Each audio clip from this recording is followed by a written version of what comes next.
जेव्हा पक्ष सोडला त्यावेळेला शरद पवारांसोबत काही बोलणं झालं, काय क्षण होता? साहेबांची माझी भेट होऊ शकली नाही, पण 16 तारखेला मी निवडून आल्यानंतर नक्की पवार साहेबांना भेटेल. तेव्हा हर्षवर्धनजी सपकाळ साहेब आणि आमचे शहर अध्यक्ष अरविंदजी शिंदे जी लिस्ट डिक्लेअर करतील त्याच्यामध्ये माझं नाव असावं अशी मी निश्चित त्यांना विनंती करेल. आपल्यासोबत प्रशांत जगताप आहेत, त्यांच्याशी आपण बातचीत करणार आहोत. जगताप साहेब, आज काँग्रेसमध्ये प्रवेश झालेला आहे.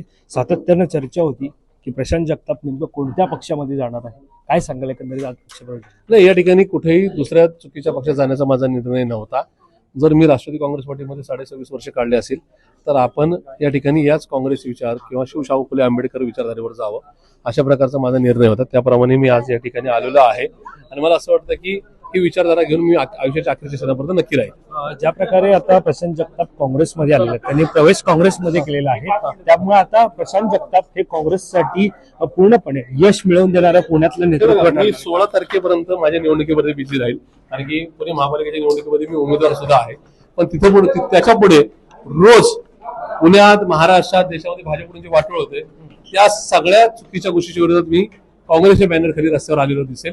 आणि मला असं वाटतं की हा लढा हा मला आणखीन जोमाने पुढे न्यायचा आहे. प्रशांत जगताप नाराज नाहीयेत असं म्हणत आहेत. मग जर अजित पवार आणि शरद पवार यांच्याबाबत तुमची नाराजी नसताना मग पक्ष सोडण्याचं कारण काय होतं? चर्चा आहे. ज्या हडसपूर विधानसभा मतदारसंघातून पक्षाने मला गेल्या वर्षी संधी दिली, तिथल्या तब्बल 1,28,000 मतदारांनी मला मतदान केलं होतं.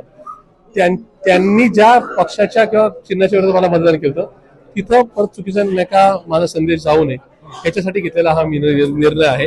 तर माझा जुना पक्ष शहर लेवलवर, राज्य लेवलवर काय निर्णय घेतो याच्या संदर्भात टिप्पणी करायचा मला काय अधिकार नव्हता, आजही नाही, उद्या सुद्धा नसेल. सध्याची परिस्थिती बघता पुण्यामध्ये भाजपनं ज्या प्रकारे फळी उभी केलेली आहे, तुमच्या पक्षप्रवेशानं काँग्रेसला तो यश मिळवणं शक्य होईल का? काँग्रेसला चांगला भविष्यकाळ होता, आहे आणि उद्या सुद्धा राहील याचं माझं ठाम मत. काँग्रेस पक्षाकडून कोणती जबाबदारी दिली जाईल असं वाटतं? कुठली विनाअट या ठिकाणी आलेलो आहे, माझी कुठल्याही प्रकारची अट नाही. आता पहिले एक उमेदवार म्हणून निवडणूक लढणे ही प्राथमिकता आहे.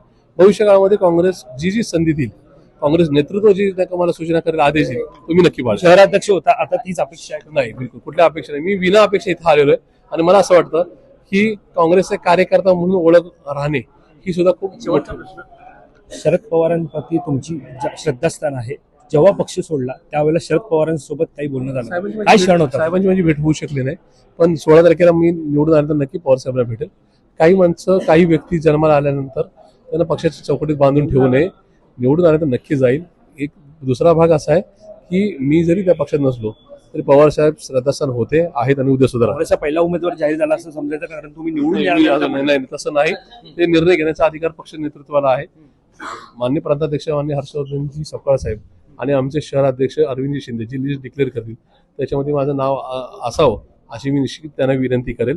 आणि तो निर्णय जाहीर करण्याचा, मला लिस्टमध्ये घेण्याचा अधिकार हा पक्षश्रेष्ठीने आहे. आमच्याशी बातचीत. कॅमेरा पर्सन अवधेश कोरीसह मी वैभव पाटील, मुंबई.